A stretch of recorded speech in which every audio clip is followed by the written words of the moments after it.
Gente, bom dia no friozinho de Brasília, né? Como a gente sempre fala para motivar nossos alunos aí, nossos seguidores, né? Gente, como a gente fala sempre, né? Faça o que tem que ser feito, faça o seu melhor. Então, hoje, eu levantando cedinho no frio, fiquei me perguntando, né? Por que eu estou fazendo isso? É algo intrínseco, é algo que me motiva, entendeu? Contribuir para o engrandecimento pessoal de outras pessoas na forma que eu consegui achar. Uma das formas, além das minhas doações, dos meus outros trabalhos, que é a questão do ensino. Então, hoje eu recebi uma missão aí do professor Cidade, né? Ele queria, não, temos que dar essa matéria aí.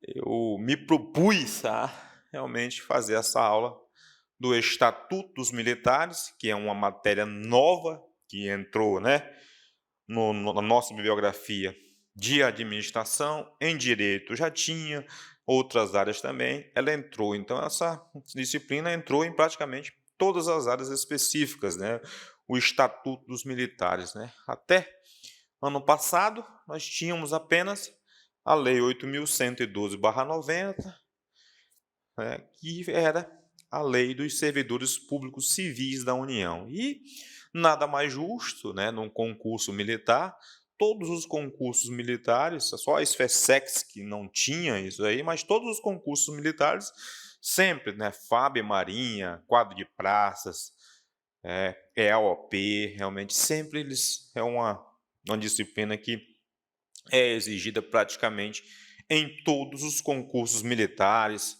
concursos para magistratura, concurso para defensor público, porque de alguma forma o servidor público vai chegar, se deparar, o servidor público da área de direito, principalmente, com certeza vai se deparar com situações que envolvem aí os militares. Então, qual é o nosso objetivo, né? A missão que o professor Cidade nos deu, e nós vamos cumprir a missão, ou seja, se apresente e faça o seu melhor. Então, eu fui estudar os estatutos militares, busquei algumas aulas interessantes, principalmente com o meu colega de turma, né, né, aluno do NPOR, foi tenente temporário, foi meu colega de turma do quadro complementar de oficiais, que é o juiz militar da Justiça, juiz federal da Justiça Militar, que é o professor Wendel Petrachin de Araújo, fez o QCO comigo de Direito em 2009 e hoje é juiz federal do STM. Então eu fui beber dos conhecimentos do meu nobre amigo, ele me ajudou bastante nessa apresentação, as minhas dúvidas que eu tive, eu tirei bastante com ele. Então, professor Wendel Petrachin, professor do Gran Cursos, juiz federal da Justiça Militar, me ajudou bastante e a gente conseguiu também, além de outras aulas e outros materiais, montar uma apresentação sucinta e objetiva para que nós possamos, em 3 horas, pelo menos, dar uma visão geral do que é o Estatuto dos Militares. Então, como eu falo sempre, é importante que o aluno, antes de assistir à aula, ele pegue a lei fria. Ele tem que pegar a lei fria e, a partir daí, fazer as suas anotações que ele julgar importante. Porque fazendo isso, né, ele vai iluminar, ele vai escrever, ele vai destacar os pontos que ele achou interessante, e aí ele já tendo dado uma lida no material, não existe estudo se ele não for ativo. O aluno tem que escrever, tem que anotar, entendeu? Escrever é melhor do que digitar, tá? Mas depois que escrever e fizer o seu resumo, você digita para guardar, para ficar melhor, porque aí você faz 2 vezes, mas é o estudo ativo. Então é interessante, naturalmente, tá? O aluno tem que naturalmente ler a lei fria, que é a lei 6880 de 1980. É o Estatuto dos Militares com as alterações, né, Lei 6880, de 9 de dezembro de 1980, com as alterações da Lei 13954, que é a Lei de Proteção Social dos Militares. Lei de Proteção Social dos Militares, que foi aí apresentada em 2019. Então, essa Lei de Proteção Social dos Militares, ao longo da nossa apresentação, nós vamos ver que ela fez algumas modificações no Estatuto dos Militares. Então, para a gente começar a construção do conhecimento, nós vamos fazer um paralelo inicial, né, na questão da lei do Estatuto dos Militares com a lei dos servidores públicos civis da União, né, para a gente começar o nosso entendimento aí, tá? Aqui o Estatuto dos Militares, a Lei 6880, de 9 de dezembro de 1980, com as alterações promovidas pela Lei 13954, que é a Lei de Proteção Social dos Militares, que fez algumas modificações em alguns aspectos importantes do Estatuto dos Militares. Então, dentro dessa construção do conhecimento do Estatuto dos Militares, nós tentamos esquematizar, porque ela não é uma lei pequena, né? Mais de 120 artigos, lá bem mais, então é uma lei extensa e com as suas peculiaridades desse servidor especial, tá? Então vamos ver aqui as suas características, né? Faça o que tem que ser feito. Essa é uma frase que eu vi do Bernardinho, né? Aquele técnico da seleção brasileira de vôlei, que ele disse: faça o que tem que ser feito, não o que é fácil. E essa é a nossa realidade do concurseiro, do trabalhador, da pessoa que busca os seus objetivos. Faça o que tem que ser feito, não o que é fácil, não o que é satisfatório. Faça o seu melhor. Então, nós estamos aqui para tentar realmente fazer o nosso melhor em menos de 3 aulas. Você vai ver que, desculpe, geralmente essa aula em outros cursos ela tem cerca de 8 horas, são 4 módulos, entendeu? É natural, porque ela é muito extensa e tem algumas peculiaridades. Nós vamos tentar resumir aqui em praticamente 3 horas de aula, né? Os aspectos mais importantes que a gente já vai grafando aqui, né? Quais são os aspectos mais importantes, né? Basicamente, né, o alicerce, a base, que o legislador do concurso, né, ele quis que o aluno entrasse nesse mérito do estatuto antes de fazer a prova ou antes de passar na prova específica do concurso do QCE. O que o legislador quis com isso? O que vocês imaginam? Claro, ele quer que o aluno que está entrando, o civil que está entrando, que não conhece algumas peculiaridades da carreira militar, ele já tenha algum conhecimento ao chegar para iniciar a matrícula no curso de formação, ou seja, já tem algum entendimento sobre algumas bases, alguns preceitos, alguns valores, alguns direitos, e o estatuto ele vai trazer justamente isso, né? Quais são os direitos, os deveres, as obrigações dos militares, os seus direitos, as suas licenças, os afastamentos que devem ser concedidos, né, as condições de atividade e inatividade, questão da reforma, transferência para reserva remunerada, denominações especiais, né, agregação, reversão, militar extraviado, militar desertor, militar ausente, né? Então esses conceitos são muito interessantes e são geralmente muito cobrados nas provas específicas que tratam desse assunto, tá? Os direitos, as prerrogativas, as obrigações, os deveres, o que é ética militar, o que é cargo, o que é função, diferença entre hierarquia, disciplina, comando, subordinação, círculo hierárquico, autoridade, hierarquia. Então, são conceitos básicos que o aluno tem que saber E isso foi que o legislador geralmente ele pretendeu ao incluir essa disciplina na prova. Com certeza, né, nós teremos algumas questões, com certeza, uma matéria nova que entrou, com certeza nós teremos aí, eu acredito, que de 2 a 4 questões envolvendo o tema estatutos militares. Então, sem mais delongas, né, a gente vai tentar nessas 3 horas de aula, no máximo, né, explanar aqui algumas características e peculiaridades desse estatuto. Então vamos lá, nós temos aqui mais ou menos um roteiro básico, como se fosse uma instrução militar que a gente dá lá no início da nossa carreira, né? As Forças Armadas e a sua finalidade, quais são? É o artigo 142 da Constituição Federal, tá, gente? Esse artigo, Constituição Federal, né, ele está muito linkado com o Estatuto e pode ser naturalmente cobrado na prova de vocês, tá? Constituição Federal, para o pessoal de direito, é uma bíblia, é princípio basilar a Constituição Federal, tá? Então, artigo 142, que trata, né, 141 e 142, dependendo da Constituição, né? Artigo 142 é o que fala basicamente das Forças Armadas aí, tá? Com as suas peculiaridades. Artigo 142 é o militar e as situações quanto à atividade. Vamos dizer quais são as situações que o militar está na atividade e na inatividade. Essa distinção é importante para a gente começar o entendimento dos outros conceitos, né?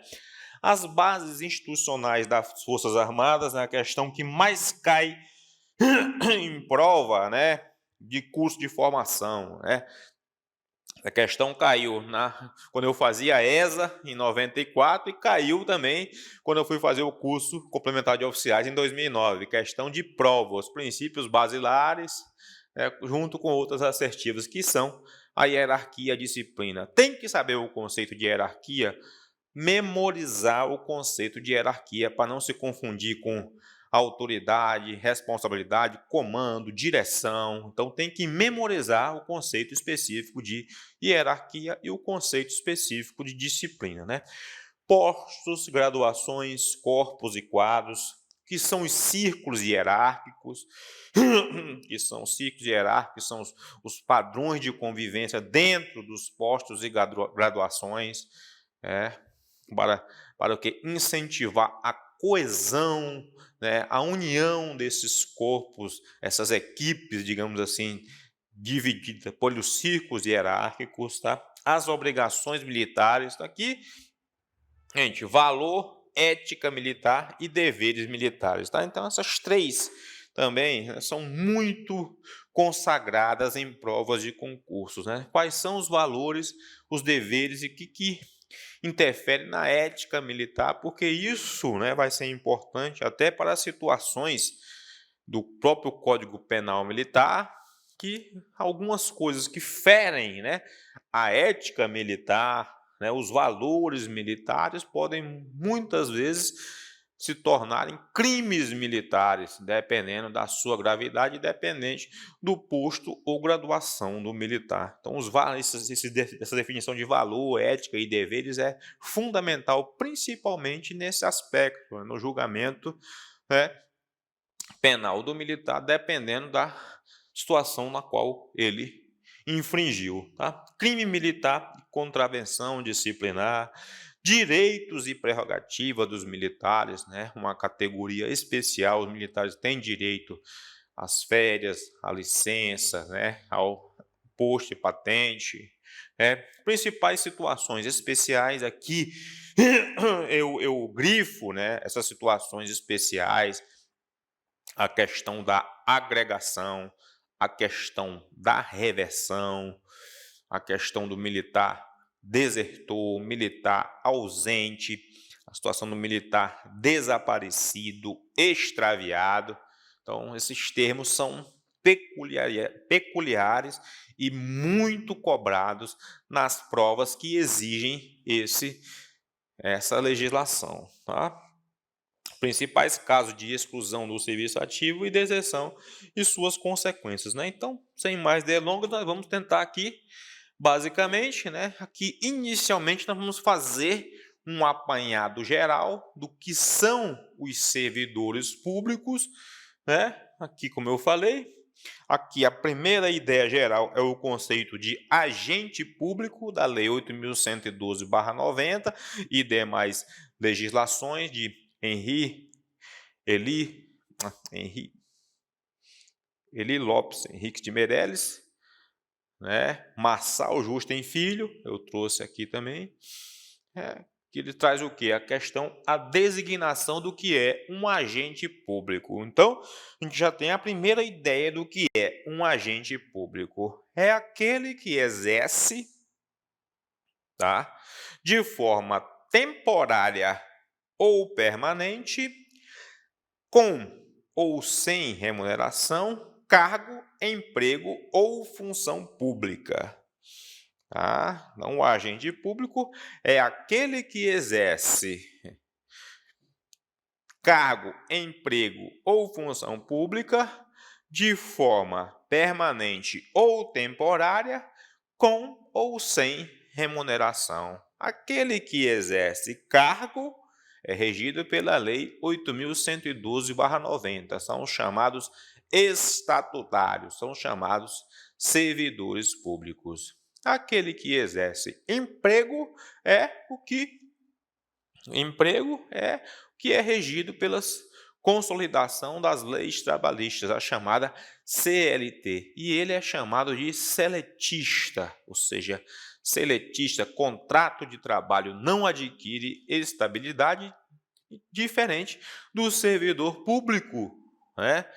O servidor público que exerce cargo que, após os seus 3 anos de efetivo exercício, após julgado por uma junta específica, né, de avaliação de desempenho, ele adquire a estabilidade. E a função pública é a situação residual, na qual ele não exerce nem cargo e nem função, nem cargo nem emprego. Ela, de forma residual, seria a função pública. Então, agente público é aquele que exerce cargo, emprego ou função pública de forma permanente ou transitória, com ou sem remuneração. E dentro desse sentido genérico, o gênero que é agentes públicos, nós temos as suas divisões aqui, que são doutrinárias nos livros aí de direito administrativo, né? Os agentes políticos, que são independentes, são aqueles que possuem as suas atribuições e responsabilidades previstas inicialmente já na Constituição Federal. Temos também os membros de carreiras especiais, magistrados, membros do Ministério Público e defensores públicos. Aqui, né, alguns livros, alguns doutrinadores trazem esses membros de carreiras especiais junto com os agentes políticos, porque também as atribuições, responsabilidades e obrigações estão previstas na Constituição ou na lei orgânica do município, tá? Ok? Então, é essa a ideia geral aqui, tá? Na Constituição Federal, Constituição do Estado ou na lei orgânica do município por espelhamento, tá? Os agentes administrativos, que são os mais importantes, né? Aqui o servidor público, que exerce cargo público, que é o estatutário, Lei 8.112, faz concurso público e adquire a estabilidade. Servidor público, cargo público. Empregado público, CLT, seletista, faz concurso público, porém não adquire estabilidade, é um contrato de trabalho. E a função pública é o sentido residual, não exerce cargo e nem função. Tá? Agente público exerce cargo, emprego ou função pública de forma permanente ou transitória, com ou sem remuneração. É o sentido genérico da coisa. Tá?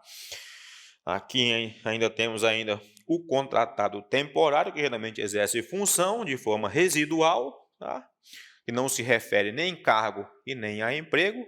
Tá? Ele vai ser contratado temporariamente para exercer uma atividade temporária dentro da administração pública de forma transitória. Tá? Os agentes honoríficos, né, como eu falo sempre, trabalham 0800, trabalham de graça, só pelo amor. É o caso aí dos mesários, né, durante as eleições, é o caso dos jurados em tribunal de júri, são exemplos aí de agentes honoríficos. E agentes em delegação, que são aqueles agentes públicos, né, que, dentro do princípio da descentralização, vão receber, né, a delegação para execução de serviços públicos da administração pública. Né? Aqueles permissionários, concessionários ou autorizatários que vão receber uma delegação para utilização para fazer execução de um serviço público ali durante determinado período. Então, basicamente é essa a ideia inicial para a gente começar a tratar dos militares. Tá? Então, aqui, princípios específicos da Lei 8.112 do direito administrativo, para a gente entrar a fundo, né? Aqui, como eu falei, isso aqui está no livro do Maximiano, né? A parte, né, de gestão pública e cargo, né, criado por lei e disciplinado por estatuto. O cargo público, ele é sempre criado por lei, porque envolve orçamento, né, a ascensão funcional, a carreira do servidor tem que ser prevista em legislação específica.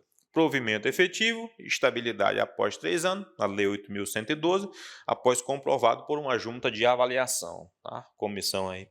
Emprego público é um vínculo contratual, CLT, como eu falei, faz concurso público, geralmente, mas não adquire a estabilidade, tá?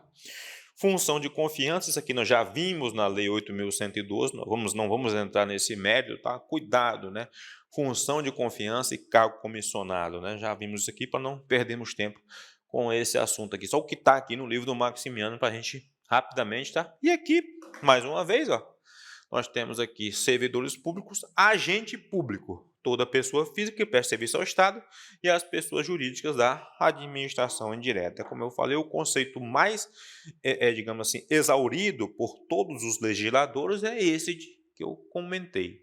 Agente público é qualquer pessoa que exerce cargo, emprego ou função pública de forma permanente ou transitória, com ou sem remuneração.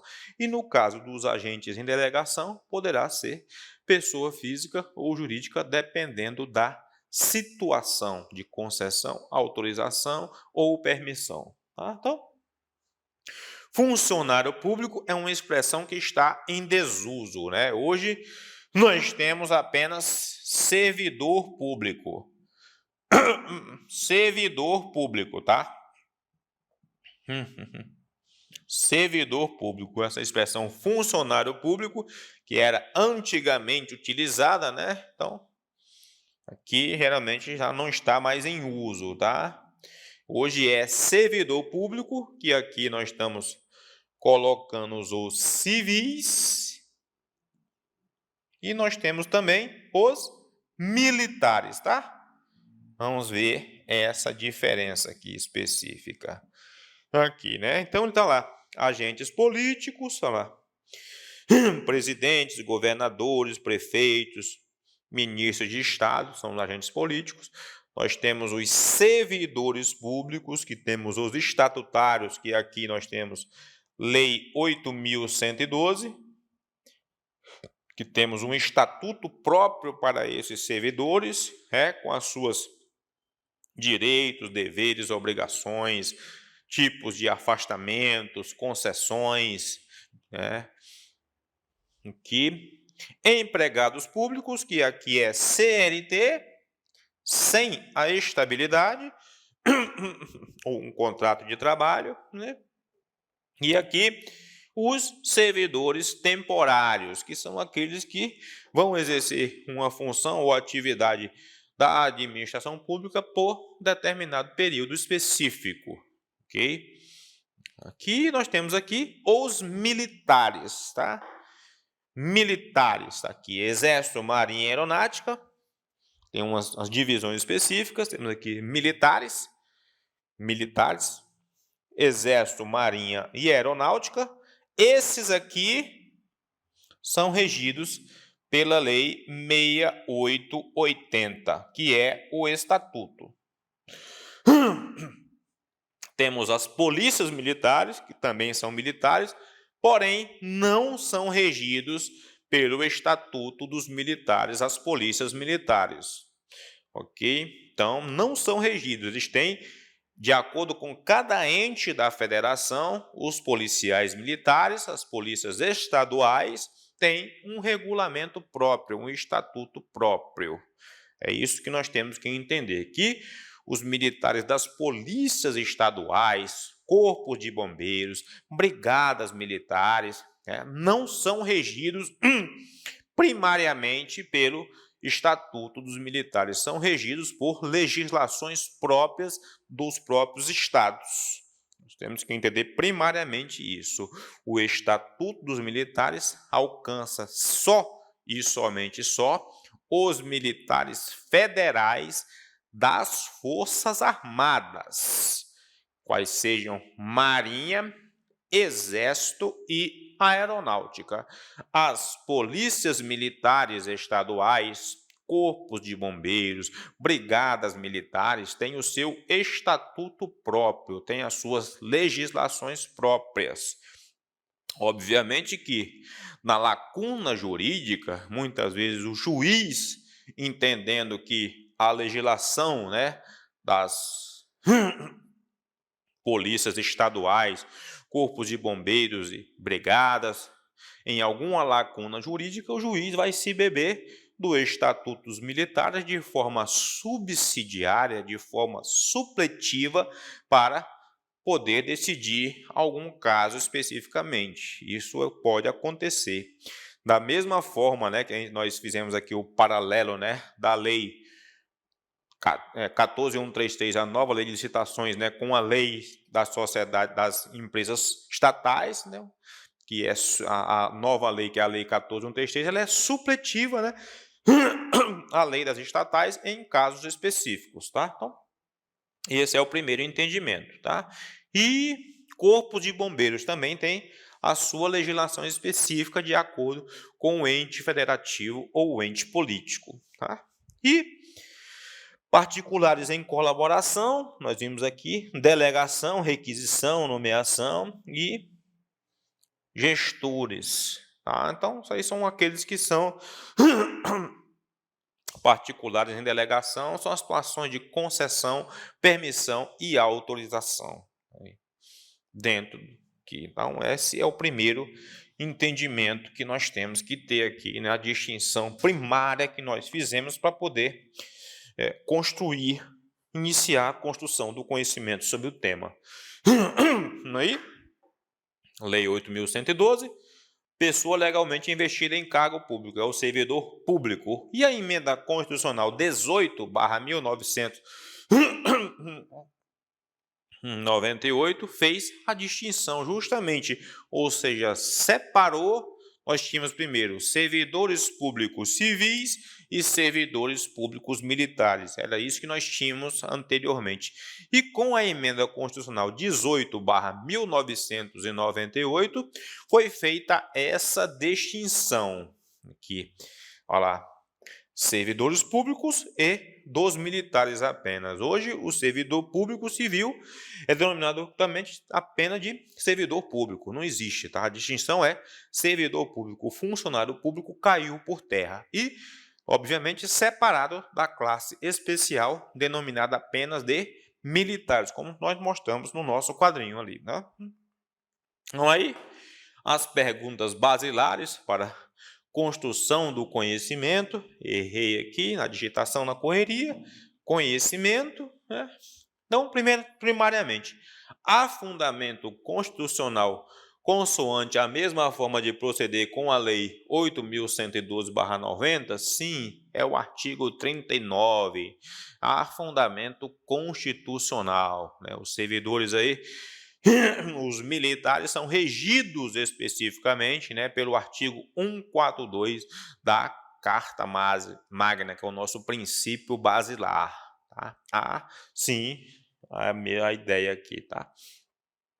Aplica-se a Lei 6880 no âmbito das polícias militares estaduais? Não, como eu acabei de falar. E isso é importante porque isso cai em prova por aluno de direito aí que vai fazer prova para as polícias militares, que vai fazer para corpo de bombeiro, brigada militar, membro do Ministério Público, né?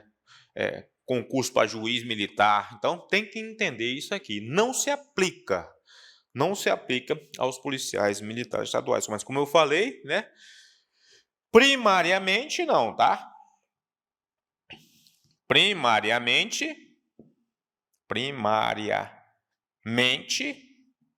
não, tá?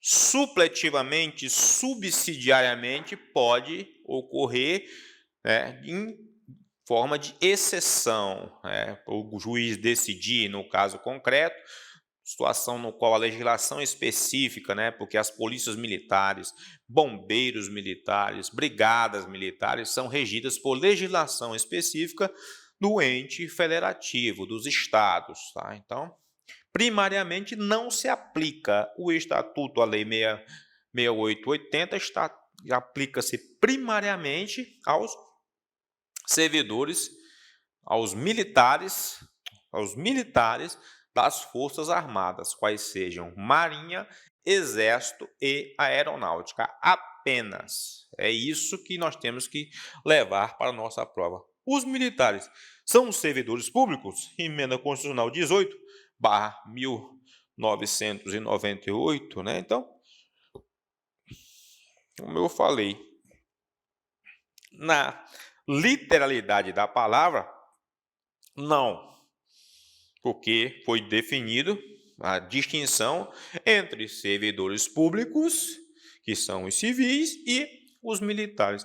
Mas, ontologicamente, naturalmente, tá? Os servidores, né, os militares, o vício, né, de linguagem, os militares são agentes públicos do Poder Executivo Federal, pagos pelos cofres públicos. Porque, como eu falei aqui no início, né, agente público, qualquer pessoa que exerce cargo, emprego ou função pública de forma permanente ou transitória, com ou sem remuneração. E ele se enquadra perfeitamente nesse conceito de agente público. Então, via de regra, é isso que acontece aqui. Formalmente, deixaram de ser conceituados como servidores militares. É o que era antigamente na Lei 8.112. Ontologicamente, porém, nada mudou, porque os militares são, sim, servidores públicos em sentido amplo. É um agente público, como eram considerados na norma constitucional reformada. Então, aí, formalmente, deixaram de ser conceituados como servidores militares, é o que estava na Lei 8.112 antiga. E agora, apenas militares, uma classe especial diferente, né, dos civis. Nós vamos entender por que essa distinção é necessária ao longo da nossa aula. Essa distinção é necessária porque nós temos a nossa carreira, a chamada carreira das armas, né, relacionada com a vida castrense, que é a vida dentro dos quartéis, né? A carreira das armas, que é a carreira militar, ela tem algumas peculiaridades que nos tornam totalmente diferentes dos civis. Nós, quando entramos de serviço, por exemplo, né? Serviço de 24 horas, mantendo a segurança das organizações militares nas quais nós trabalhamos, nós 24 horas de serviço, no outro dia nós entramos no expediente normal e só vamos embora do expediente quando der o toque de ordem. Ou seja, muitas vezes o militar ele passa 24 horas ali, o seu serviço normalmente, passa o seu serviço e enfrenta uma jornada de trabalho, dependendo, né, de onde ele esteja. Aquela jornada pode ser de 10, 12 horas e só vai embora quando for dado o toque de ordem, que é a autorização que o comandante dá para que os militares se desloquem para as suas residências. Então, muitas vezes, aquele serviço que é de 24 horas, o militar vai passar quase 40 horas fora de casa, né? Dependendo de uma autorização do comandante, e isso é natural da vida militar. Nós temos que entender isso, né? O militar sempre tem aquela história, mas e por que está acontecendo isso? Porque isso é natural, você firmou um compromisso de obediência integral e acatamento às ordens dos superiores hierárquicos. Você firmou o compromisso, é o compromisso de honra, de obediência e acatamento integral das ordens. Então, por isso que a categoria ela é diferente, né? Nós vamos explicar isso também durante o decorrer da aula. Nós não temos hora extra, nesse caso específico aqui do serviço, adicional noturno, hora extra, né? Periculosidade, insalubridade, nós não temos nada disso, né? Então, são características que nos tornam diferentes dos demais servidores, ok? Então, em sentido amplo, então, basicamente ficou isso aqui para a gente sintetizar o conhecimento. A emenda constitucional 18/1998, tá?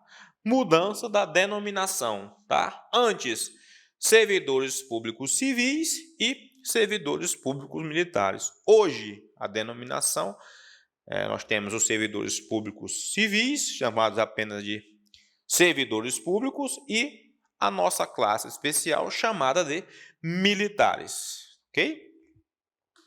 Uma lei federal dos militares, que é a lei 6880/80, apenas militares das Forças Armadas, as 3 forças, Marinha, Exército e Aeronáutica.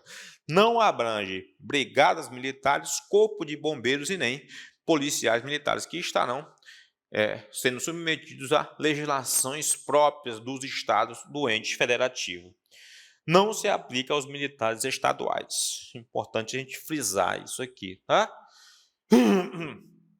Estatuto dos Militares Federais, aí muita gente já me perguntou, professor, e os policiais federais são regidos pelo Estatuto? Também não, tá? Também está fora, tá? O Estatuto dos Militares, Lei 6880/80, de 1980, é somente para os militares federais das Forças Armadas. Polícia Federal não está aqui. Polícia Militar não está aqui. Corpo de Bombeiros também não está aqui. Brigada Militar também não, tá? São regidas polícias militares estaduais e o Corpo de Bombeiros por legislações próprias dos entes federativos, ok? A primeira ideia aqui. Como eu falei aqui, primariamente não são regidos pelo Estatuto, mas, como eu falei, no caso concreto, subsidiariamente, supletivamente, o juiz pode se beber do Estatuto para tomar uma decisão específica quando haja uma lacuna na legislação própria do militar no ente federativo específico das polícias estaduais, corpos de bombeiros e brigadas militares. O juiz terá que decidir com base em algum fundamento legal, ele vai beber da integração das normas para estabelecer seu veredito. Então, se ele não encontrar nas normas, né, específicas dos estados, né, do ente federativo, ele vai supletivamente se utilizar do Estatuto dos Militares para construir o seu conhecimento e tomar a decisão, tá? Cada estado terá seu próprio estatuto, isso é importante.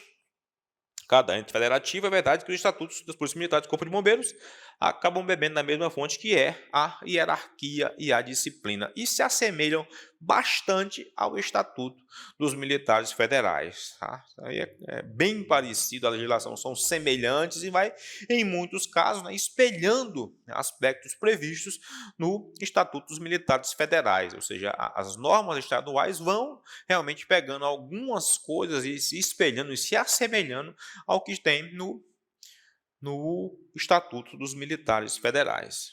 Ok? A primeira ideia aí, tá? Ok? Artigo 142 é o artigo fantástico, o artigo que mais cai em prova de concurso militar, e também a questão de cursos de formação militares, tá? Ele não cai não, ele despenca, tem que memorizar.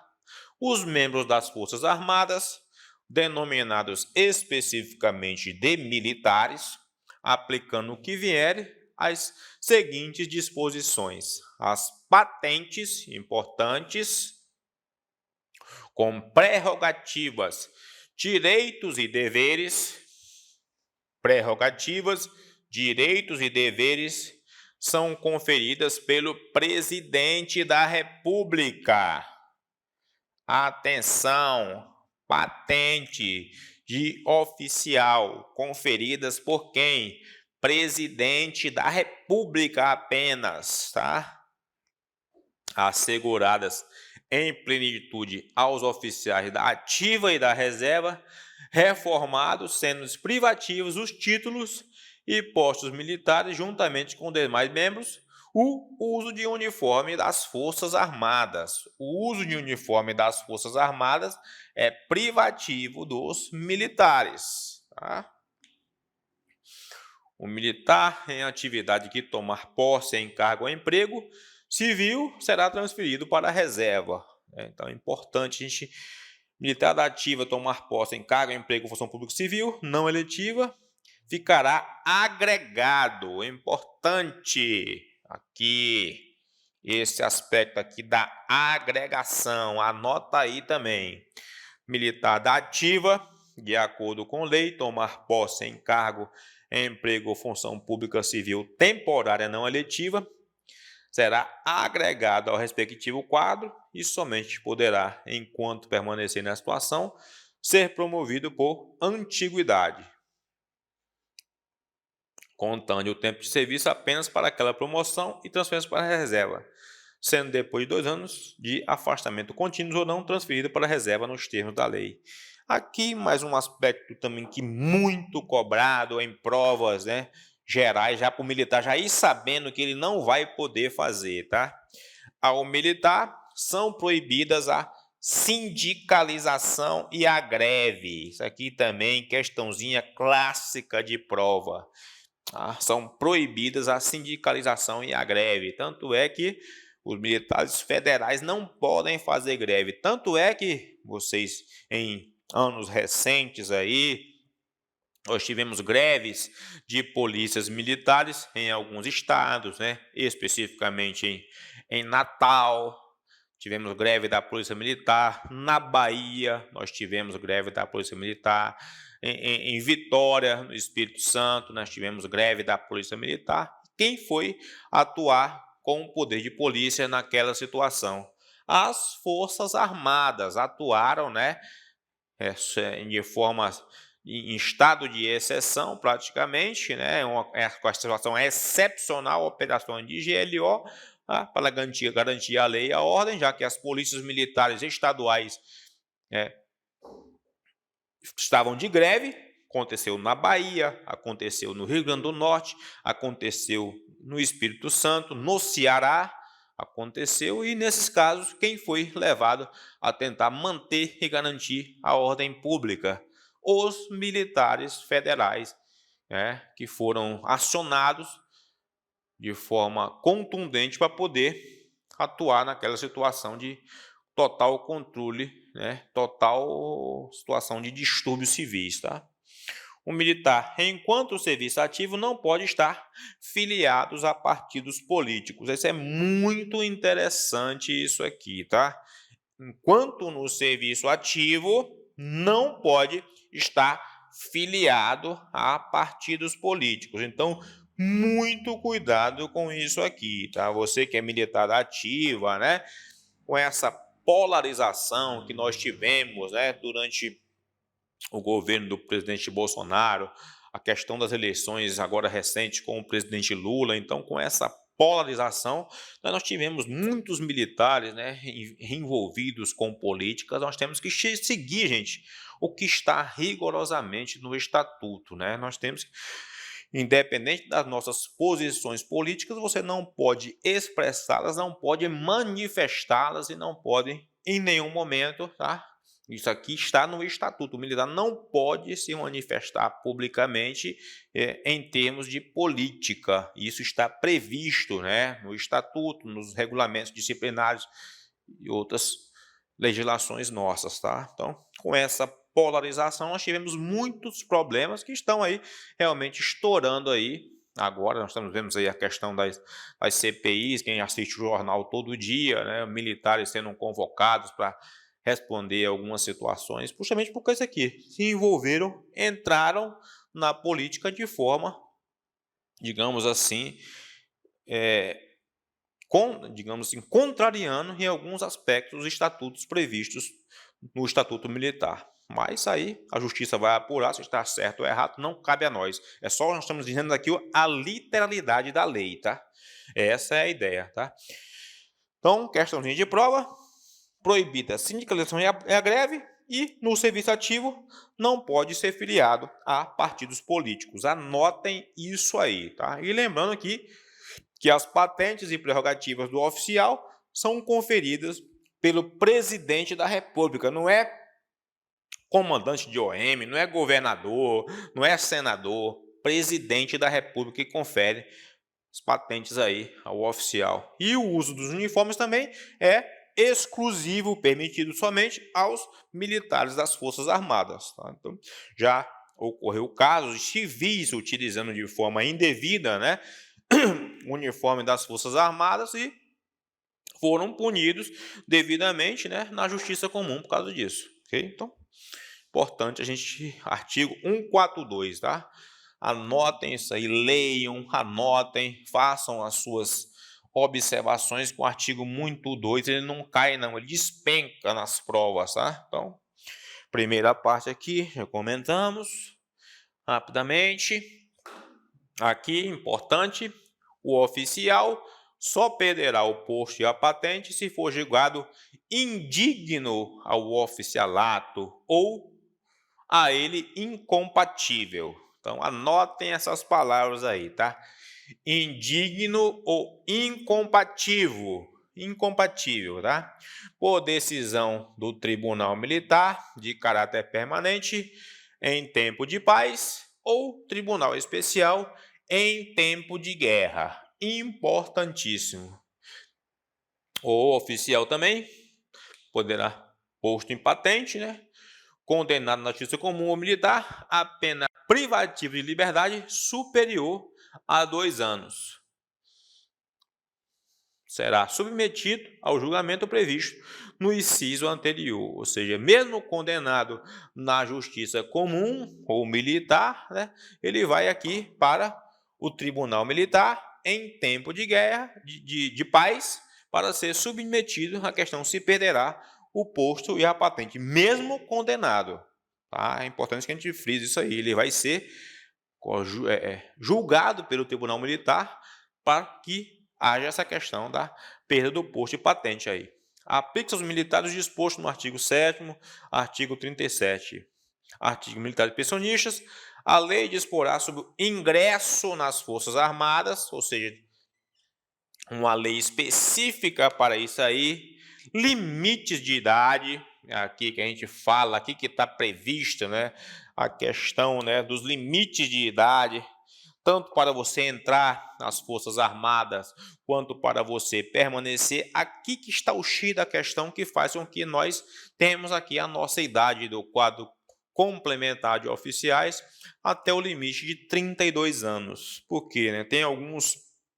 Isso, anotem aí, vocês têm que saber, porque a questãozinha de prova sempre aparece, porque ela merece uma memorização. Ou seja, a limite de idade. A gente tem um limite de idade em cada posto ou graduação, que quando o militar atinge esse limite de idade, ele é, digamos assim, obrigado a ir para a reserva remunerada, a chamada compulsória por limite de idade. Ou seja, o militar não pode passar muito tempo em um mesmo posto ou graduação. Se acontecendo isso, os limites de idade no posto ou graduação, acontece a chamada expulsória, que a gente fala no meio militar, né? A compulsória. O militar, ele é levado aí para a reserva de forma compulsória. E esses limites de idade tem no estatuto e você tem que saber, tá? Porque é questão muito cobrada pelas bancas, porque exige uma certa memorização, tá? Estabilidade e outras condições para transferência militar para a atividade. direitos e deveres, remuneração e prerrogativas, tá? Essa emenda constitucional entra em vigor na data de sua publicação. Tá? Não. Importante aí as situações, né, que nós estamos trazendo aqui, né, de acordo com todos os aspectos que... E aqui, né, para a gente, digamos assim, construir o conhecimento, como o estatuto é muito grande, nós tentamos dividi-lo, né, aqui, conforme o professor Wendel Petrachim de Araújo, juiz federal da Justiça Militar, me orientou, ele é melhor fazer em blocos, e é o que nós vamos tentar fazer aqui durante a nossa aula. Não? O primeiro título, que são as generalidades, no qual estão vários conceitos bons ali para o aluno anotar, nos quais nós já estamos falando aqui, né? A parte 2, obrigações e deveres militares, né? Direitos e prerrogativas, disposições diversas, tá? Então, são 4 grandes blocos para a construção do conhecimento, né? Nas generalidades, nós vamos ter os conceitos basilares, né? De hierarquia, disciplina, cargos, funções, né?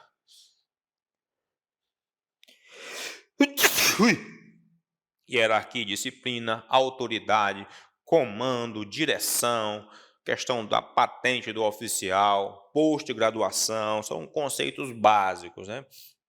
Cargos e funções, ingresso, quem são os militares da ativa e inatividade, né? Valores, ética, deveres e obrigações na parte 2. Na parte 3, os direitos e prerrogativas. E na parte 4, as disposições diversas, que são aquelas situações mais diferentes na qual o militar pode se encontrar. A questão da agregação, da reversão, né?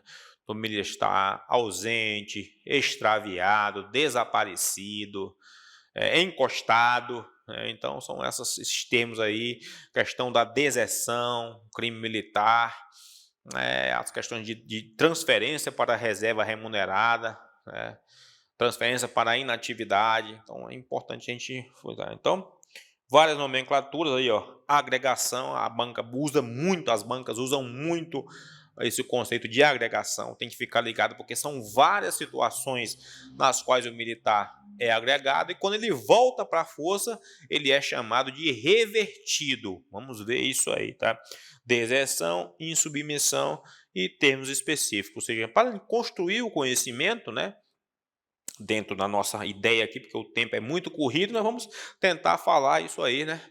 Até meio-dia. Vamos tentar acelerar aí o máximo possível. As considerações iniciais, aqui eu consegui, pegamos, esquematizamos aqui, né? O estatuto, né? Generalidades, falamos aqui, disposições, o ingresso nas Forças Armadas, vamos ver como é regular, hierarquia e disciplina, que são os 2 princípios basilares. O aluno não pode ir para a prova sem saber o conceito praticamente decorado de hierarquia e o conceito de disciplina, que são os princípios basilares das Forças Armadas, tá? Cargo e função também. Então, vamos lá, né, para aqui, ó. Então, vamos lá, começando aí já para a gente, né?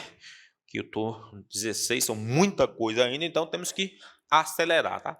O estatuto regula a situação, obrigações, deveres, direitos e prerrogativas. Obrigações, deveres, direitos e prerrogativas dos membros das Forças Armadas. Ou seja, o estatuto da lei, a lei 6880/1980, regula esses aspectos, obrigações, deveres, direitos e prerrogativas apenas dos militares das Forças Armadas.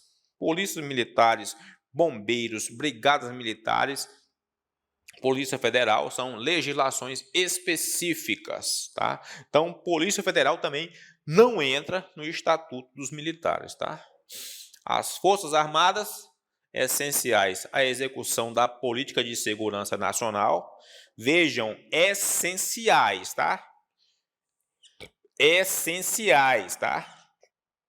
Ou seja, não é ter ou não ter, tá? É essencial a política de segurança nacional, tá?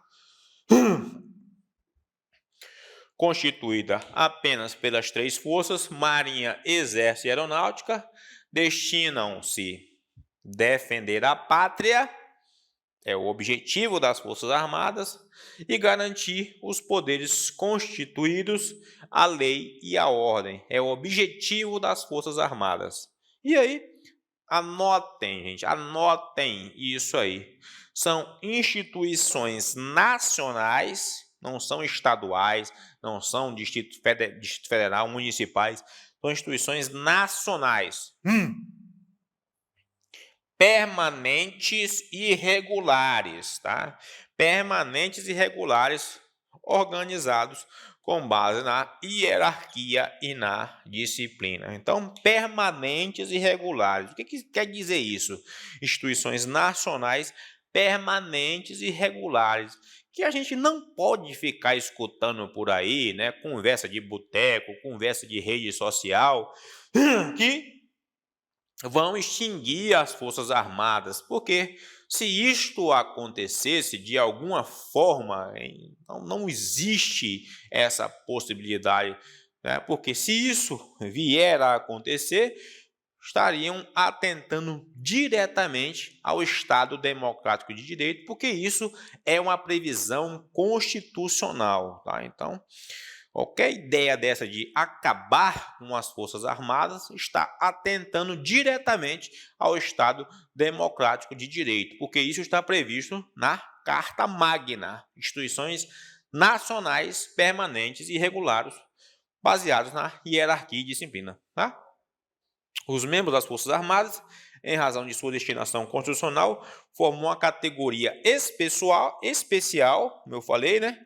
Categoria especial de servidores da pátria, denominados de militares. Tá? Então, importante, né? Aqui, quais isso aqui?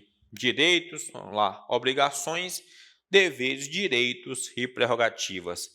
Forças Armadas são essenciais, ou seja, não são facultativas, elas são necessárias, essenciais à política de segurança nacional, ok? Instituições nacionais, permanentes e regulares, ou seja, não existe essa ideia de vamos acabar com as Forças Armadas porque a gente quer. É coisa de louco, não existe isso. É totalmente fora do contexto de um atentado geral ao Estado Democrático de Direito. Não existe essa possibilidade, ok? Baseados na hierarquia e disciplina. Categoria especial, denominada militares. Então aí, importantíssimo. Que já vamos avançando, né? Temos muita coisa para ver ainda, vamos tentar avançar aqui o mais rápido possível. Né? Fundamento apenas, artigo idêntico do Constituição Federal, instituições nacionais permanentes regulares, artigo idêntico à Constituição. Não há o que se pensar em extinguir as Forças Armadas, isso aí fora de cogitação. Tá? Regulares, né? Guardar as duas palavras, hierarquia e disciplina, vocês têm que decorar os conceitos de hierarquia e disciplina, vamos ver mais na frente, tá? Classe especial, denominada militares, tá? Ok? Oi. Segundo o artigo 142 da Carta Magna, olha lá, as Forças Armadas são apenas 3, Marinha, Exército e Aeronáutica, são instituições nacional permanentes e regulares, como eu falei. O artigo 2º ele está igual ao artigo 142 da Constituição Federal, tá? Sob a autoridade suprema do presidente da República e destinam aqui importantíssima, tá, gente? As Forças Armadas estão subordinadas hierarquicamente ao presidente da República. O presidente da República é o comandante supremo das Forças Armadas. No caso, hoje, é o presidente Luiz Inácio Lula da Silva, que tem que receber todas as honras em solenidades militares, porque ele é o comandante supremo das Forças Armadas, tá? Então, os comandantes da Marinha, Exército e Aeronáutica devem obediência pelo princípio, né, compromisso formal ao presidente da República. É natural, tá? Não é a questão, não é a pessoa, a questão é o cargo, tá? O cargo de presidente da República. Então, o presidente da República é o comandante supremo das Forças Armadas e há uma hierarquia nesse sentido, tá? Destina-se à defesa da pátria e à garantia dos poderes constitucionais e, por iniciativa desses, da lei e da ordem. Esse artigo é importantíssimo. Primeiramente, saber que as bases institucionais são hierarquia e disciplina. Tá? Veremos também que eles também estão presentes no Estatutos. Ok? No artigo 142 da Constituição. Tá? Então, vamos lá, né? Hierarquia e disciplina, princípios basilares, forças armadas, né? Estão sujeitas ao comando supremo do presidente da República, é o comandante supremo das Forças Armadas, é o presidente da República, e destinam-se, né, que são os objetivos das Forças Armadas, a defesa da pátria, a garantia dos poderes constitucionais e, por iniciativa desses, da lei e da ordem. Né? Vocês já ouviram falar em operações de GLO? Tá? GLO. Operações de GLO.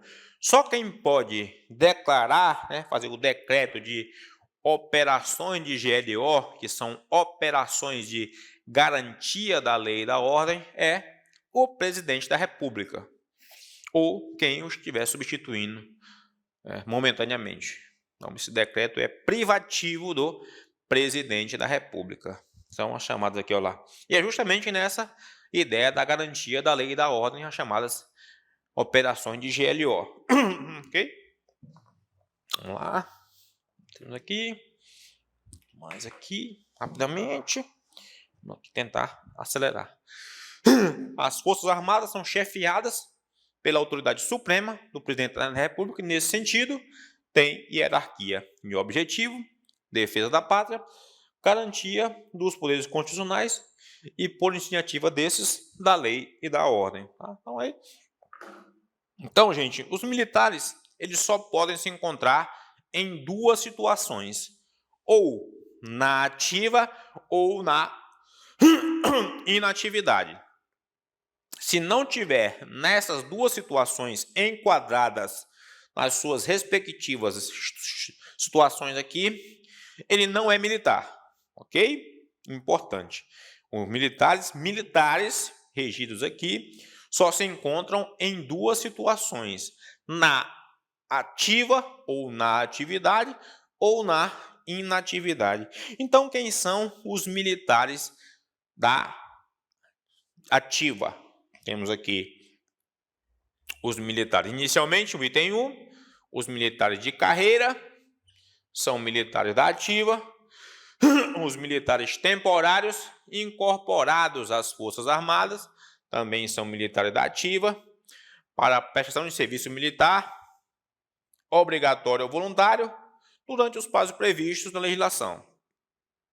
Os componentes da reserva das Forças Armadas, temos que saber, quando convocados, reincluídos, designados e imobilizados. Tá? Então, gente, o pessoal da reserva das Forças Armadas só vai estar na situação de militar da ativa quando ele for convocado, reincluído, designado ou mobilizado. Aí, nessa situação, ele está na ativa, quando ele for convocado, reincluído, designado ou mobilizado em função de forte ou grave ameaça à segurança nacional. Então, nessa situação, ele é militar da ativa.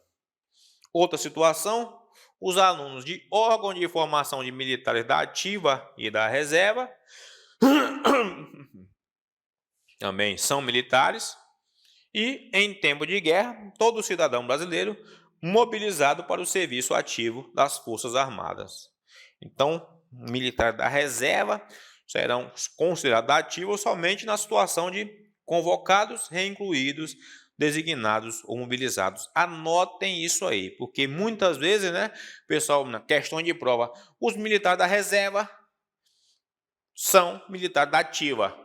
Não, da reserva remunerados são militares da ativa. Então, não tem aspectos específicos aí, tá? Militar da reserva, militar especificamente reserva das Forças Armadas, somente quando convocados, reincluídos, designados ou mobilizados. Aí eles são considerados militares da ativa, ok? Então, é importante a gente se ligar nisso aqui. No caso concreto aqui, por exemplo, os alunos aqui CPOR e NPOR, né?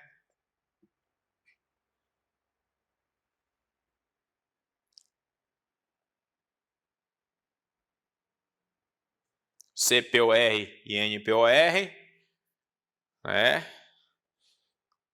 E aí o aluno, né? CPNOR e NPOR fazendo o curso é o inciso 4º, né? Que é os tenentes temporários, né? Hoje lá é BST, é POT, né? Estágio técnico oficial temporário também, depende muito da denominação de cada unidade, né? Então aqui, o item 4, né? CPOR e NPOR, alunos, né, dos núcleos de preparação de oficiais da reserva, curso de preparação de oficiais da reserva, né? Quando a gente está aqui, ele está na situação 4, é militar da ativa, formação da reserva, né?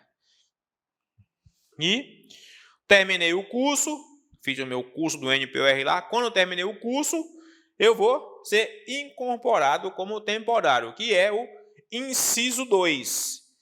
Então ele começa, né, como o item 4, como militar da ativa, ele está no órgão de formação NPOR e CPOR, e ao término do curso, se ele for aprovado, conseguir aprovação, ele vai ser incorporado como militar temporário, sendo então militar da ativa também, ok? Então são os casos concretos aqui, né? Como digamos assim, né, oscila, né, a situação do militar no caso concreto.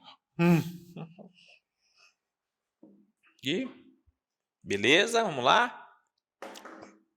Os militares da reserva são militares da ativa? Não. Militares da reserva só são militares da ativa nessas 4 situações: convocados, reincluídos, designados ou mobilizados, né, em caso de grave ameaça à segurança nacional. Tá? Aqui, ó, primeiro tópico que a gente tem que... E também o militar, ou ele está na ativa ou está na inatividade. Tá? Inatividade é importante a palavra. Quem são os militares da inatividade? Os militares da reserva remunerada. Anota a palavra, tá? Inatividade, reserva, desculpe, remunerada. Quando pertencem à reserva das Forças Armadas e percebam... Opa. Muito seco, tomar uma águazinha, desculpe, rapidinho.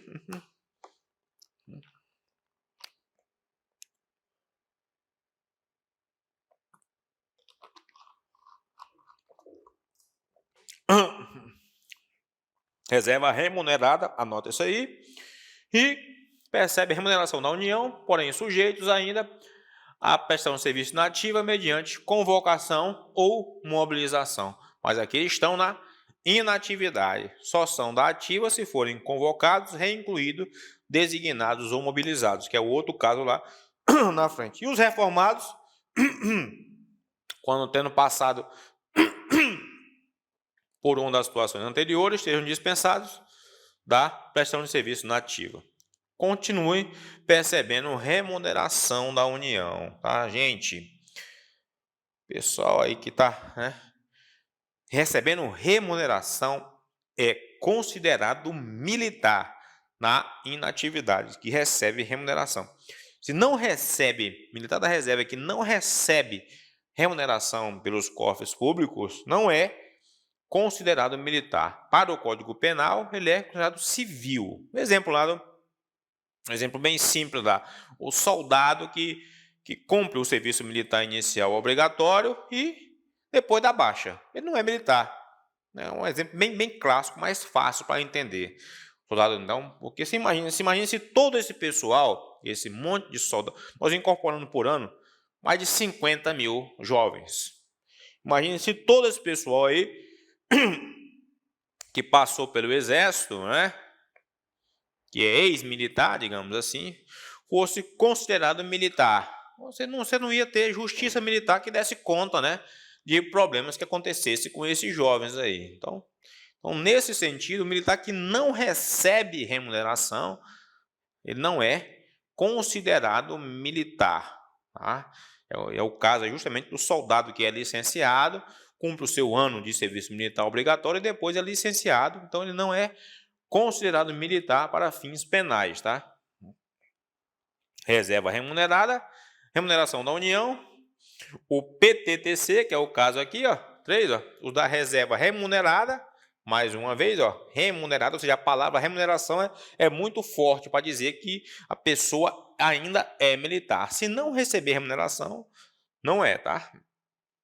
E, excepcionalmente, os reformados que estejam executando tarefa por tempo certo, que é o PTTC, prestador de tarefa por tempo certo. É aquele militar que está na inatividade, já foi ali, né, cumpriu os seus 35 anos de serviço e volta para trabalhar no Exército, né? Ou na força na qual ele conseguiu aí um cargo específico para trazer os seus conhecimentos de defesa com alguma perícia específica. É o chamado PTTC. Ele se enquadra na situação de inatividade, tá? Ele não está na ativa, tá? Ele está na situação de inatividade. Ele já foi para a reserva e voltou para prestar uma tarefa por tempo certo, né? Aqui, eu lembro aqui, eu vou dar um exemplo bem clássico aqui, tá? Para vocês, para entender o que é esse PTTC, tá, gente? Então, o PTTC, inicialmente, ele foi criado naquela época do pseudo-motim dos controladores de voo. E você não forma um controlador de voo do dia para a noite. Você não forma, tá? Essa é a realidade. Você não forma um controlador de voo de um dia para a noite. E naquele pseudo-motim que estava problema, né, com os pilotos, né, tripulação e os controladores de voo, né, da aeronáutica também entraram naquela regra lá. Então, naquela necessidade premente, urgente e específica, foram contratados controladores de voo, pessoal já na reserva, militares aposentados para voltar à ativa. Então, essa é a origem do prestador de tarefa por tempo certo.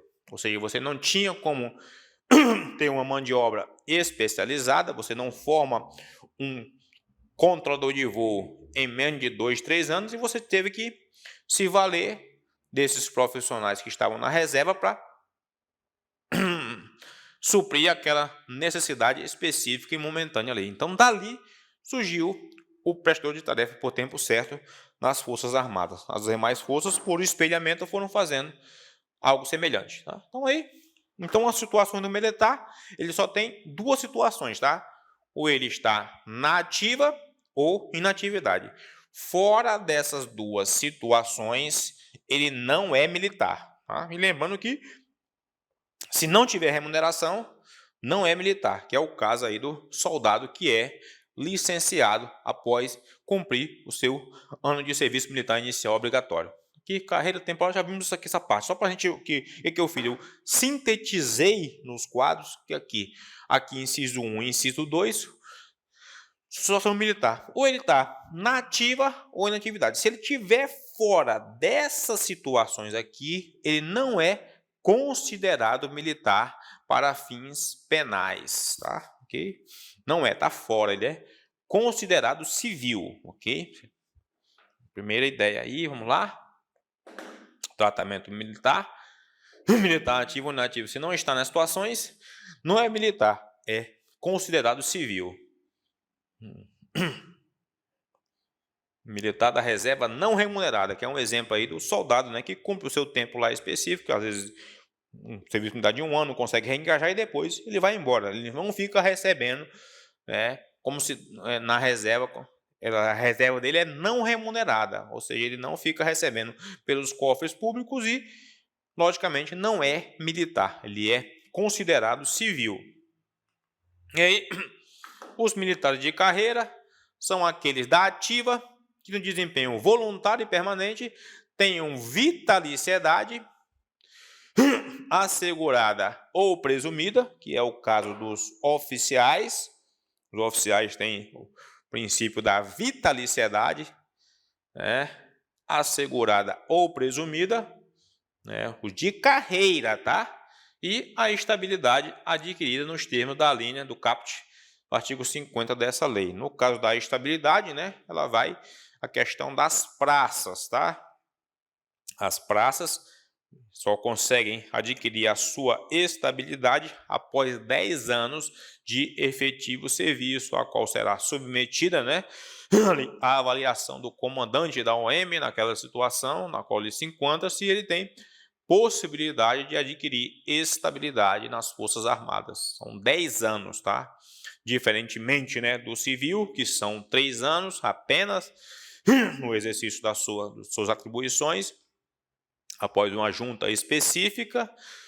No caso do militar, no caso da praça, né, sargento, no caso ali, são 10 anos para adquirir estabilidade. Eu lembro, né, que quando eu entrei no Exército, né, nós tínhamos lá um reengajamento que era de 3 em 3 anos, isso em 94, depois passou a ser anualmente, né? Então, praticamente, até o militar de carreira, anualmente eles estabelecem o seu requerimento, né, a apreciação do comandante para ver se ele está em condição de reengajar até conseguir aí os seus 10 anos. Eu lembro que eram 3 em 3 anos, aí foi reduzido para anualmente.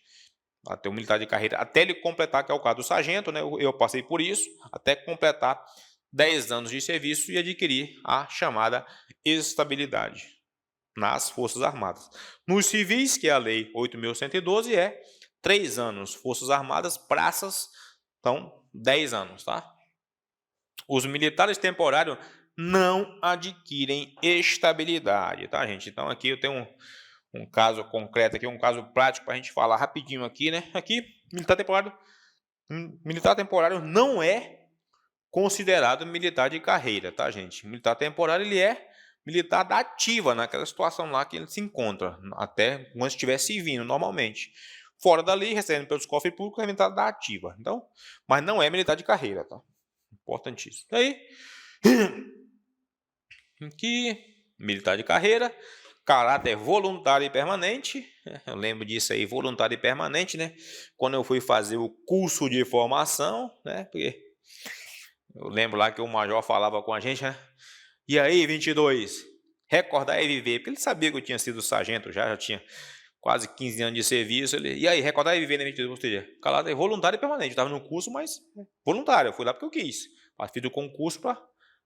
E aí, importante, havia no âmbito da discussão jurisprudencial e ainda em casos concretos, juízes de primeira instância que davam parecer favorável para que os temporários poderiam adquirir estabilidade. Isso aqui, vou mostrar os casos aqui. Desde que passasse a atividade, o lapso temporal de 10 anos. Vamos ver aqui os casos concretos, tá? Antes da edição desta lei, havia caso com esta problemática. Havia corrente jurisprudencial a favor dessa estabilidade do temporário.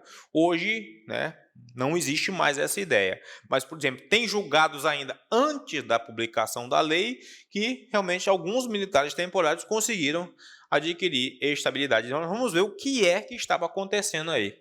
O legislador veio extinguir essa discussão com a edição da Lei 13.954/2009, que é o quê?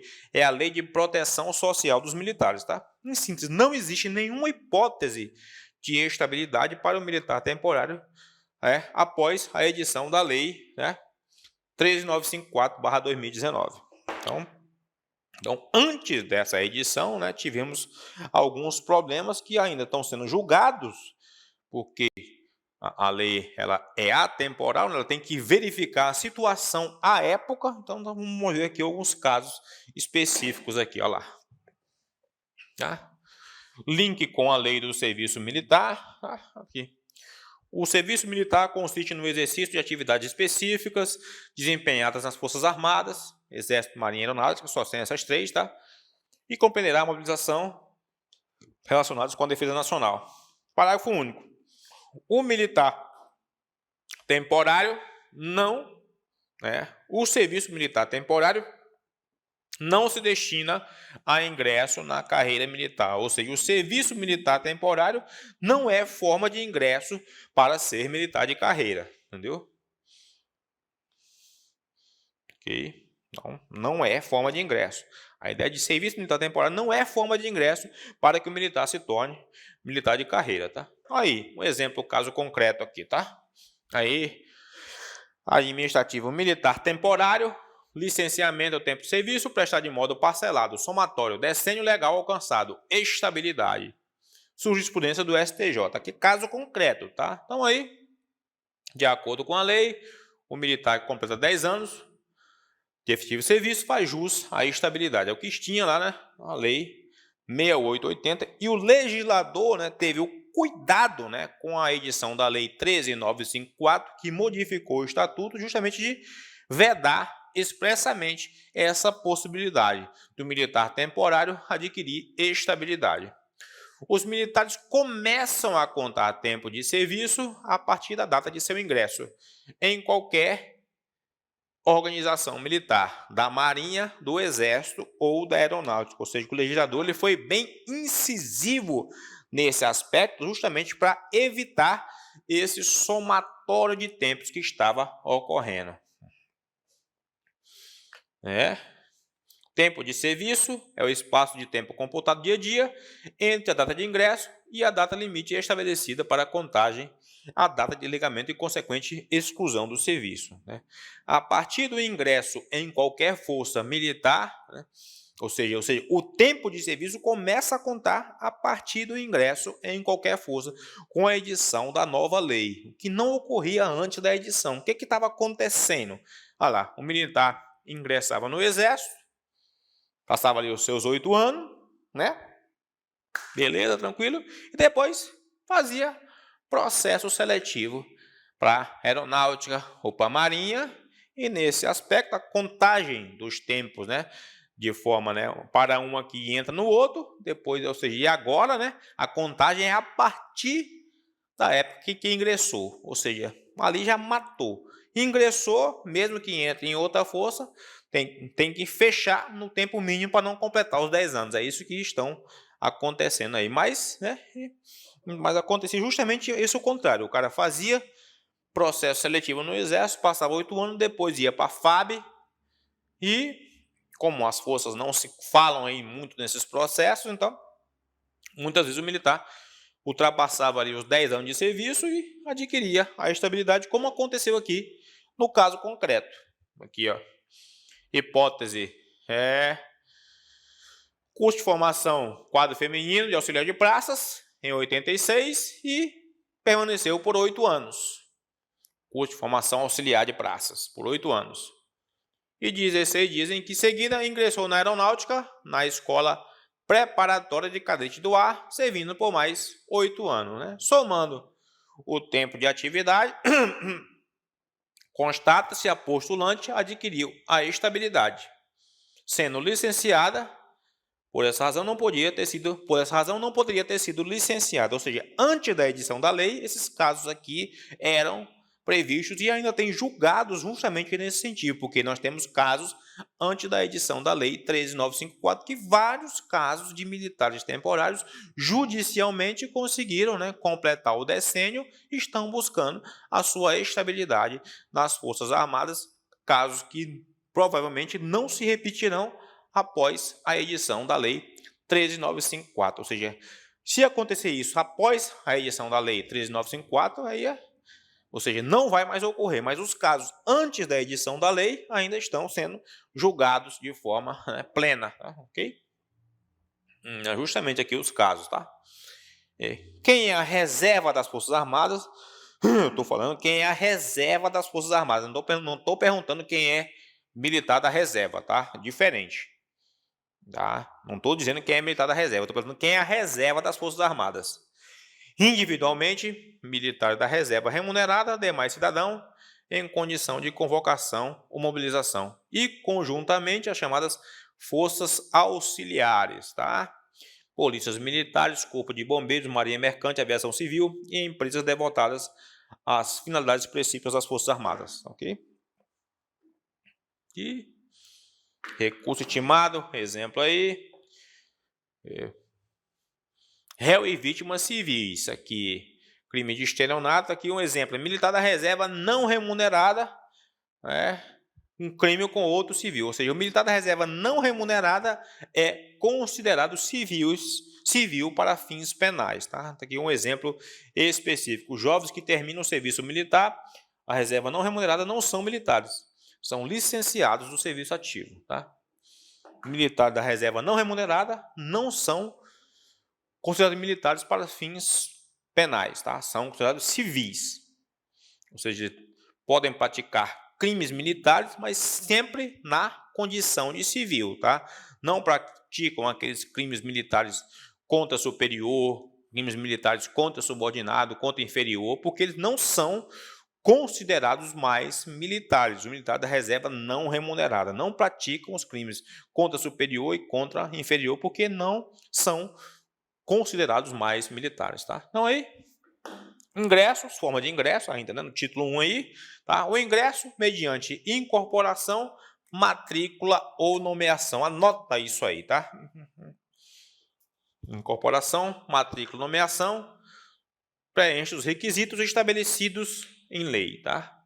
Para a matrícula, tá? Matrícula no estabelecimento de ensino militar, a convocação em tempo de paz regulada pela legislação do serviço militar, lei de regulamento do serviço militar, tá? A mobilização é regulada por legislação específica, lei de mobilização militar, tá? E a incorporação às Forças Armadas de deputados federais e senadores, embora militares, ainda que em tempo de guerra, dependerá de licenciamento da Câmara. Tá? Então, artigo 10, incorporação, matrícula ou nomeação. Gravem isso aí, tá? Forma de ingresso nas Forças Armadas. E aí, conceitos basilares. A hierarquia e a disciplina são a base institucional e a autoridade e a responsabilidade cresce com o grau hierárquico, né? A nossa estrutura, para quem é de administração, né? A estrutura organizacional das Forças Armadas é uma estrutura piramidal, tá? Piramidal, ou seja, quanto mais se sobe na hierarquia, né? Olha lá. A hierarquia e disciplina são as bases, né? A autoridade e responsabilidade sobe com o grau hierárquico, tá? A autoridade e responsabilidade. Responsabilidade, eles vão subindo com o grau hierárquico. Quanto mais, né? A estrutura geralmente é centralizada, comando único, estrutura centralizada, e aqui nós temos os vários níveis hierárquicos, tá? Quanto mais se sobe na hierarquia, mais aumenta a autoridade e a responsabilidade e diminui a quantidade de militares. A base, né, menos autoridades e menos responsabilidade, mais militares. A cúpula, mais autoridade e mais responsabilidade, menos quantidade de militares. Quantidade de generais é infinitamente inferior à quantidade de cabos soldados, que são a base aí, tá? Então, conceito da hierarquia militar é a ordenação da autoridade, tem que saber isso aqui decorado praticamente, tá? Em níveis diferentes dentro da estrutura. A ordenação se faz por postos ou graduações, vamos ver isso aqui. Dentro de um mesmo posto ou graduação, se faz pela antiguidade. Respeito à hierarquia é consubstanciado no espírito de acatamento à sequência de autoridade, o compromisso, né, a obediência, a disciplina, né? A disciplina é a rigorosa, tem que saber, ó, a disciplina é a rigorosa observância e o acatamento integral das leis, regulamentos e normas e disposições que fundamentam o organismo militar e coordenam o seu funcionamento regular, e harmônico, né? É o escalonamento, tá? O que é a disciplina? É o acatamento integral às ordens, às leis, às diretrizes, os regulamentos, a obediência ao superior, após firmado o compromisso de honra, esse dever de obediência às normas, às leis e aos regulamentos e às diretrizes previstas dentro da vida castense. Isso é disciplina, cumprir rigorosamente as leis, os regulamentos e as normas previstas nos seus ditames, tá? É o cérebro do estatuto. tem que decorar na literalidade esses dois conceitos, tá? A hierarquia, que é a estrutura piramidal, baseada aqui, né, nos postos de graduações. Quanto mais se sobe na hierarquia, estrutura piramidal, mais se tem autoridade e responsabilidade. Quanto menos, menos responsabilidade e menos autoridade. E a disciplina é o acatamento, é a obediência, é seguir as ordens, seguir as diretrizes, seguir as normas dos superiores hierárquicos. Okay? Aqui, hierarquia e disciplina. Que é importante, né? Equipara-se ao comandante para efeito da aplicação da lei penal toda a autoridade em função de direção. O militar que, em virtude da função, exerce a autoridade sobre outro de igual posto ou graduação, considera superior para efeito de aplicação da lei penal. Tá? Então, gente, a forma de tratamento para com o superior hierárquico, seja ele qual for, independente da idade, independente da situação, a forma de tratamento é senhor, senhora. Pois não, tenente? Pois não, independente, né? Eu particularmente achava, quando eu entrei nas Forças Armadas, particularmente em 94, tá? Eu achava estranho, né? Quando um subtenente, bem antigo e bem mais velho, chamava ali o jovem segundo tenente de senhor. Mas isso é respeito, é disciplina, é o acatamento integral das normas e regulamentos, independente, né, de ele ser mais novo ou mais jovem, tem que ser chamado de senhor. É o tratamento que deve ser levado ao superior hierárquico. Independente de ser mulher ou homem, é senhor ou senhora. Esse é o tratamento de respeito, independente de idade, valores, sexo, gênero, o que for. O tratamento é senhor ou senhora. Apenas isso, do superior hierárquico. Intervalo? Beleza, tá? Vendo a ideia. Certinho.